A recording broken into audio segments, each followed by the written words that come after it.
పాపాలని క్షమించి మనకు పరలోకాన్ని ఎవరిస్తారండి?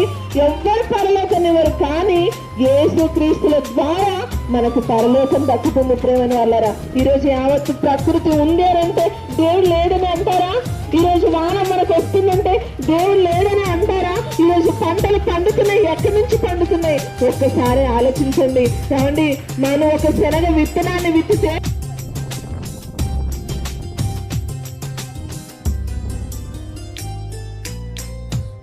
ಯೇಸು ಮಾತುಗಳನ್ನ ಪ್ರಕಟಿಸುವ ಸ್ತ್ರೀಯರು, ದೇವಾಧಿದೇವರಿಗೆ ಸೈನ್ಯವು ತಾನೇ. ಕರ್ತನ ಸೇವೆಯಲ್ಲಿ ಭಾಗವಾದ ಸ್ತ್ರೀಯರು, ಕ್ರಿಸ್ತನ ಸಭೆಯೊಳಗಿನ ಕಲ್ಲುಗಳು ತಾನೇ.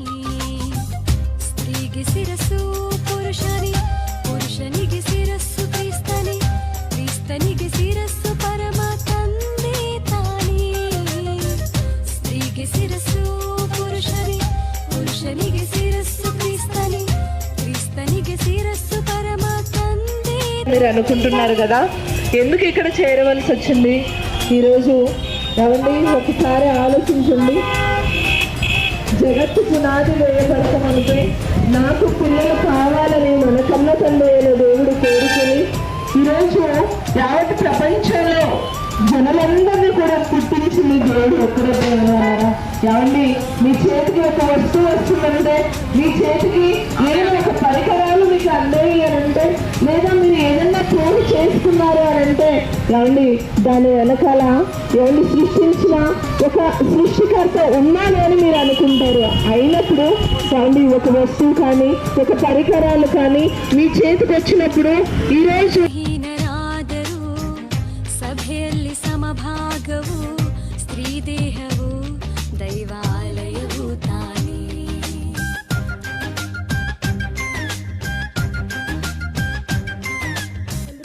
ಪ್ರಾಣವನ್ನು ಲೆಕ್ಕಿಸದೆ ಯೋಧರನ್ನು ಕಾಪಾಡಿದ ಎಸ್ತೇರಳ ಧೈರ್ಯವು ನಮ್ಮ ಮಾದರಿ ತಾನೇ.